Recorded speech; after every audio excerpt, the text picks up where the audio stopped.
Hello guys, welcome back to the channel. Again, following the branded Albaz lore theme. This time around, it's Tri-Brigade's turn. A really fun deck to play. It doesn't really have that much of the new Albaz cards, but it does have the new Tri-Brigade cards. It definitely gives the deck a little bit more of a push. Playstyle technically is the same. I am playing Albaz though. I'm playing some of the fusions, so technically it does incorporate some of the Albaz fusion playstyle, but it's still heavy reliant in the Tri-Brigade side of things. So yeah, let me just show you, and I'll explain you here and there what like the theory and the deck plays as, and um, any questions as usual, just let me know in the comment section. If you have any other suggestions, that is also welcome. I am not a Tri-Brigade expert, but I'm sure some of you guys have other ideas. This is not the most competitive build, although I did build it thinking competitively. I will talk about some of the changes I think would be better for the deck. So yeah, 3 Fractal. I think that's standard for any Tri-Brigade. The 3 Kitt as well, and the 3 Nerval. I am playing 2 Tri-Brigade Keras. This is one of the cards that I think you can just play one and you'll be fine. I didn't really come up during the testing, like the effective discard or anything like that. Um, the new Tri-Brigade Spriggan's Kit, I think, is a much better extender. So technically, I think you could cut it to 1. So we'll see. Let me know what you guys think about that idea. Of course, the 3 Tri-Brigade Spriggan's Kit, because it's insane how good of a card it is, and as an extension for the deck. And also in the opponent's turn, the ability to bring back the Albaz from the graveyard and then have another layer interruption there. So excellent extender, like double extender, because you can summon it if you control a Tri-Brigade, and then when it's sent to the graveyard, you bring another one back. So it's like a double extender, and then also an interruption. 1 Mercurier, because Mercurier lets us access the Albaz side of the engine of the deck. And also, if you have it in hand, if you have one of the fusions on the field, then obviously you can also use it as an additional interruption. Then for the Tri-Brigade spells, the 1 Tri-Brigade Hammer, this card is amazing because it gives another option to search the Revolt, not only by the link to which name I completely forgot, the Rampager. So yeah, it gives us like that option, and it also gives you the option to summon a Tri-Brigade by banishing cards. So it's another way to summon any of the Tri-Brigade links, and the link 5 that it's a little bit more tricky. I'm also playing one of the Airborne Assault, 1 Tri-Brigade Roar, and 1 Tri-Brigade Showdown. These, honestly, they are completely flex spots. You can completely play without them. You can maybe add another hand trap or board breakers, whatever is your preference.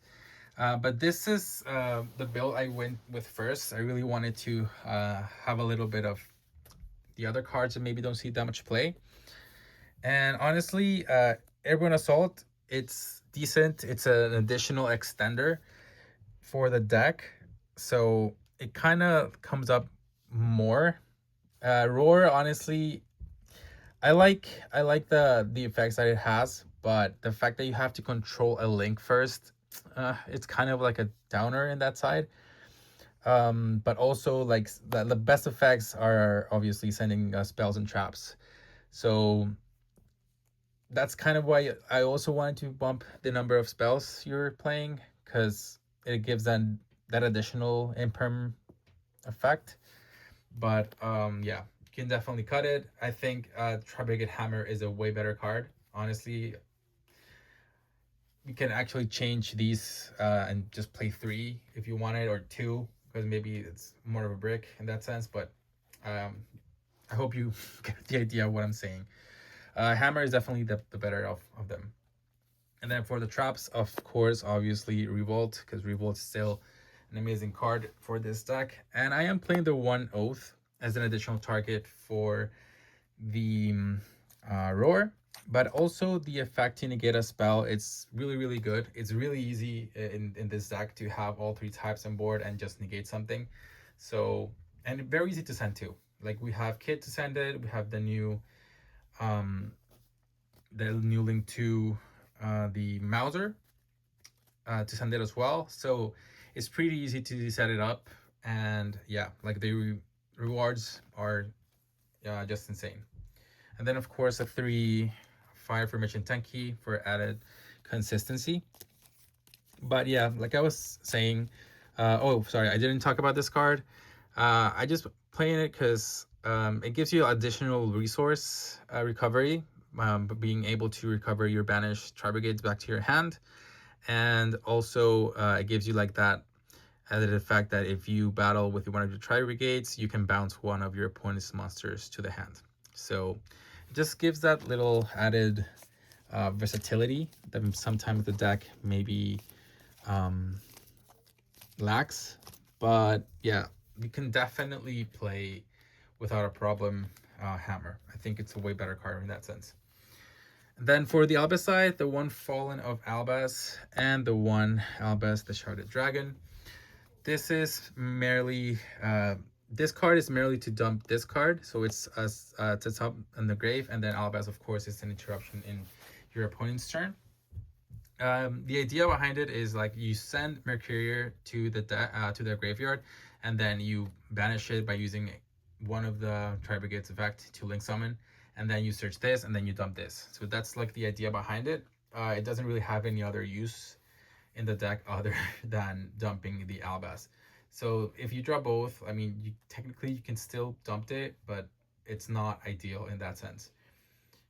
And then the other, of course, the MVP of the format, the 3 Fallen and the Virtuous, because it's still an amazing card. We are playing targets in the extra deck, so it's still a very good interruption.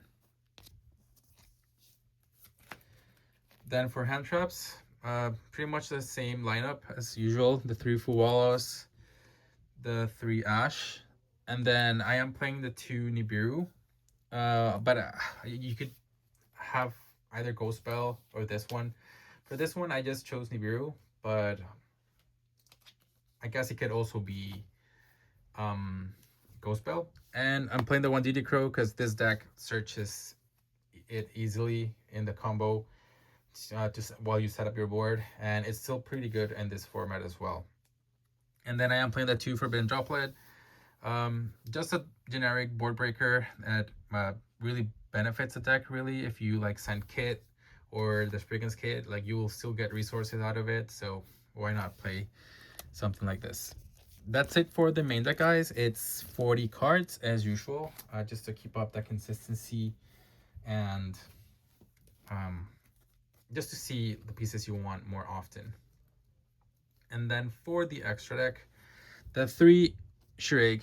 I play 3 because you usually use 1 for your combo in order to search your DD Crow, or any other extender you might need. It doesn't have to be DD Crow, but yeah, you technically use 1 for that, and then the other 1 to interrupt your opponent, and then the other one's like just in case, because sometimes you might link it off or whatnot. The 1 Fairy Jet as an added extender, and also draw power to maybe fix your hand. The 1 Mauser, really good card, sends 2 Tri-Brigade cards from deck or extra deck, so you can technically send this and the link 5, so you can set up more, or you can send any other Tri-Brigade card. It can be the traps, it can be any of the monsters as well.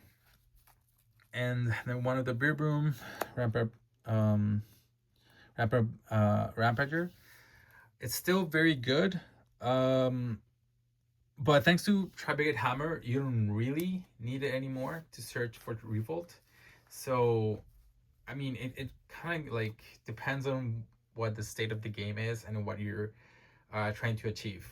But just keep in mind it does lock you into Tri-Brigade monsters, so just like make sure everything else set up before you use its effect to search, and also keep in mind you need something in your hand because you also need to put something back. The one Rugal, the Silver Sheller, still good recovery in your opponent's turn. If you have this and this, it's pretty much a guaranteed negate. It's also a good material for the double Dragon Lords. Just set up something and then it pretty much lets you like accommodate with the Albaz place, because sometimes usually you might use Revolt to bring back the Strickland's Kitt and then following up with the Albaz. But this one gives you like more control in that sense. You can just bring back the new Spriggan's Kitt and then send it up with the Dragon Lords and then just like pop up Albaz. It's an additional interruption. And then the one Tri-Brigade Arms Bucephalus number 2. Technically, the most common use for the card is dump it, so you can dump your dragon that devours the dogma, so you can search for the fallen and the virtuous. But technically you could also link summon it with other traps and also with hammer. The Dragon Lords, because I mean it's pretty much an easy card in this deck.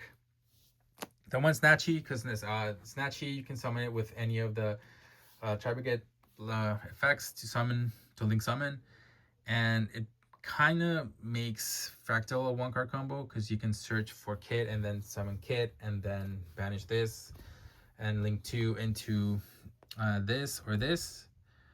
Usually is this first, but it helps you because it brings all of these live, so they're all properly link summoned, so you can bring them back with Revolt and you can like continue getting more advantage out of it. That's it for the links. I am playing the Mirror Jade just as an added layer for the Albaz. The 2 dragon that devour the dogma, because you use one as part of the combo piece to get your Fallen the Virtuous, and then the other one is for the layered interruption with the Albaz.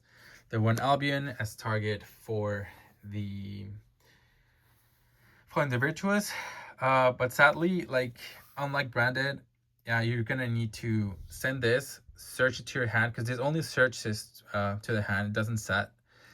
Add it, then use it to pop something else on your field, send this, and then this sets it if that's what you like really want to set. I don't really think it's that necessary. It's just like an additional layer in case you need it. But yeah, it is what it is. The deck doesn't really have that bridge, that perfect bridge. And then I am playing the one Brigand, the Glory Dragon. Technically, I think this can be cut. I was just playing it because I wanted to be it part of the lore. But I would say Almirage is still needed, because technically if you don't open, like it doesn't happen that often because now you have the Spriggan's Kitt, but if you only open the kit and you need to put it in the graveyard, yeah, it's just better that way. But yeah, it's still good. Like you can still summon Albaz if you weren't able to put it in the grave, or is another fusion target if your opponent has level 8 or higher monsters. So it's still pretty good in that sense. But yeah, it definitely can be cut. So that's it for the deck, guys. I hope you enjoyed. If you have any suggestions, please let me know. And also, if you want to see combos and stuff, because I know I'm building these decks without that much explanation, pretty much assuming people know exactly what's going on. But if you're interested in how the deck works, the combos, if you want me to explain it further on how it that I intended it to work or how I vision it to work, please let me know in the comments. I'll be more than happy to show you how I planned it out. For this one and any of the other decks that you need some further explanations, I'll be happy to do those combo videos, or yeah, just like more in-depth explanation. But thank you guys for joining me on this Tri-Brigade. There's still plenty of decks. I still have Dogmatica. I still have Spriggans, Sprite, although Sprite, there's not a change in there. So I'm gonna try to see how can I like make it somehow different. And Therian, of course. Therian is one of the decks that I've been cooking a lot because I really like the archetype. But yeah, with a new Spriggans XEs, I think it brought like a whole different layer to it, and it's gonna be a lot of fun. So I will keep you posted on that. But thank you guys for watching, and I'll see you in the next one.